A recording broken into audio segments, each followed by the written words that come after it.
Hi friends, నేను మీ నరేష్. మీరు చూస్తున్నారు నరేష్ టెక్టైజ్ యూట్యూబ్ ఛానల్. ఫ్రెండ్స్, ఈరోజు టాపిక్ వచ్చేసరికి మనకు ఫోటోషాప్ వాళ్ళకి ఎక్కువ యూజ్ అయ్యే పిహెచ్డి ఫైల్స్ ఉంటాయి కదా. పిహెచ్డి ఫైల్స్ అనేది మనకు థంబ్నెయిల్ రూపంలో అయితే కనిపించవు, నార్మల్ పిహెచ్డి ఇలా కనిపిస్తూ ఉంటాయి. నార్మల్ పిహెచ్డి నుండి థంబ్నెయిల్ రూపంలో కనిపిస్తే మనకి ఏమవుతుందంటే ఏ ఫైల్ ఎడిట్ చేసుకోవాలి, ఏ ఫైల్ అనేది మనం తీసుకోవాల్సి ఉంటుంది అనేది క్లియర్గా అయితే తెలుసుకోవచ్చు. కాకపోతే ఏంటంటే దీంట్లో నేమ్ ఇస్తే అర్థమవుతుంది, కానీ ఆ నేమ్లో కొన్ని కావాల్సిన ఫ్లవర్సే కానీ కొన్ని పిఎన్జి ఫైల్సే కానీ అందులోంచి మనం తీసుకోవడానికి ఇబ్బందిగా ఉంటుంది.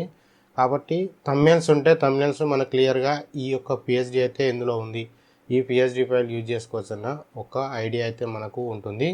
అది మనకు ఎలా తెలుసుకోవాలి, ఈ థంబ్నెయిల్స్ వ్యూ ఎలా చేయాలనేది ఇప్పుడు నేను డెస్క్టాప్ షేప్లో చేసి చూపిస్తాను. అక్కడ నుండి చూడండి. మనం ముందుగా డెస్క్టాప్లో మనం ఏం చేయాలంటే నేను లింక్ వచ్చేసరికి నేను మన టెలిగ్రామ్ గ్రూప్లో అయితే నేను లింక్ అయితే ఇస్తాను. అక్కడ నుండి మీరు ఈ యొక్క రార్ ఫైల్ని అయితే డౌన్లోడ్ అయితే చేసుకోండి. ఈ యొక్క సాఫ్ట్వేర్ రార్ ఫైల్ని డౌన్లోడ్ అయితే చేసుకోండి.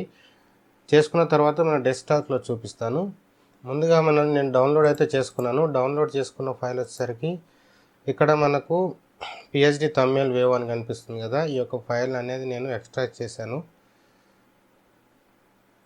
ఎక్స్ట్రాక్ట్ చేసుకున్న తర్వాత ఇక్కడ మీకు యాక్టివేషన్ కోడ్ ప్లస్ ఇక్కడ పిహెచ్డి వేవర్ అనే మనకు ఒక ఫైల్ అయితే కనిపిస్తుంది కదా. దాన్ని అప్లికేషన్ అయితే రన్ అయితే చేయాల్సి ఉంటుంది.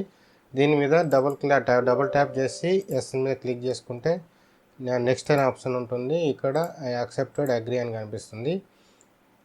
ఇక్కడ మనకు ప్రిపేర్ అయితే అవుతుంది. మనం ముందుగా ఏం చేయాలంటే మనం ఇప్పుడు పిహెచ్డి ఫైల్ అయితే నాకు ఇక్కడ థంబ్నెయిల్ రూపంలో అయితే కనిపించట్లేదు, కాబట్టి నేను దీన్ని పిహెచ్డి ఫైల్ను థంబ్నెయిల్ రూపంలో చూపించడానికి అయితే చూస్తున్నాను. ఇక్కడ మనం ప్రిపేరింగ్ ఫర్ ఇన్స్టాలేషన్ అయితే కనిపిస్తుంది. ఇన్స్టాల్ అయితే అవుతుంది. ఇన్స్టాల్ అయిన తర్వాత మనకు కంప్లీట్ ఇన్స్టాల్ అయిన తర్వాత మనకు ఒక సాఫ్ట్వేర్ అయితే మనకు కనిపిస్తుంది. దాన్ని యాక్టివేట్ అయితే చేసుకోవాల్సి ఉంటుంది. మనకి ఇక్కడ యాక్టివేషన్ కోడ్ అయితే మనకు ఇక్కడ మెన్షన్ చేస్తారు కదా. యాక్టివేషన్ కోడ్ అనేది మనం ఎలా ఇన్సర్ట్ చేయాలో ఇప్పుడు మీకు చూపిస్తాను. ఇక్కడ నెక్స్ట్ మీద క్లిక్ చేసి ఇక్కడ మీరు రీస్టార్ట్ కంప్యూటర్ అంటుంది. నేనైతే నో అని సెలెక్ట్ చేసి ఫినిష్ అయితే కొట్టాను. ఇక్కడ మనకు విండోస్ బటన్ మీద క్లిక్ చేస్తే ఇక్కడ పిహెచ్డి ప్రిఫరెన్స్ అని కనిపిస్తుంది కదా. దీని మీద క్లిక్ చేసుకుంటే ఇక్కడ రిజిస్ట్రేషన్ అనే ఆప్షన్ కనిపిస్తుంది. ఈ రిజిస్ట్రేషన్ అనే ఆప్షన్ మీద క్లిక్ చేస్తే ఇక్కడ మనకు సీరియల్ నెంబర్ అనేది అడుగుతుంది. ఇక్కడ సీరియల్ నంబర్ నేమ్ అనేది అడుగుతుంది. ఇక్కడ ఉంది కదా. దీన్ని ఇక్కడ ఇలా కాపీ చేసుకొని ఇలా ఇక్కడ పేస్ట్ చేసేసుకుంటే సరిపోతుంది. ఇక్కడ మనకు సీరియల్ నెంబర్ అయితే అడుగుతుంది. ఇక్కడ సీరియల్ నెంబర్ కూడా ఇక్కడ మెన్షన్ చేశారు కదా. దీన్ని ఇలా కాపీ చేసుకొని ఇందులో పేస్ట్ చేసుకోవాలి. పేస్ట్ చేసుకున్న తర్వాత ఇక్కడ మనము ఓకే అనే బటన్ ఉంది కదా. దీన్ని మీద క్లిక్ చేసుకుంటే this product is now registered అనే ఆప్షన్ అయితే కనిపిస్తుంది కదా. మనకు మీరు క్లియర్గా గమనించవచ్చు. ఓకే మీద క్లిక్ చేసుకొని ఓకే చేసుకున్న తర్వాత మనకి ఇక్కడ ఇప్పుడు పిహెచ్డి ఫైల్ అనేది మనకు థంబ్నెయిల్ రూపంలో అయితే క్లియర్గా ఇలా అయితే కనిపిస్తుంది.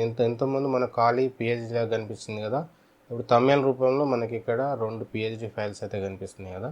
ఇలా పిహెచ్డి ఫైల్స్ అయితే క్లియర్గా మనం చేసుకోవచ్చు. మనం క్లియర్గా ఇలా మన పిహెచ్డి ఫైల్స్ అయితే థంబ్నెయిల్స్ అయితే క్రియేట్ చేసుకొని మనం పిహెచ్డి ఫైల్స్ అయితే యూజ్ చేసుకోవచ్చు. ఈ వీడియో నచ్చింది అనుకుంటున్నాను. నచ్చితే లైక్ చేయండి, షేర్ చేయండి, సబ్స్క్రైబ్ చేసుకోవడం మర్చిపోకండి friends. Thank you friends. Thank you for watching. Bye.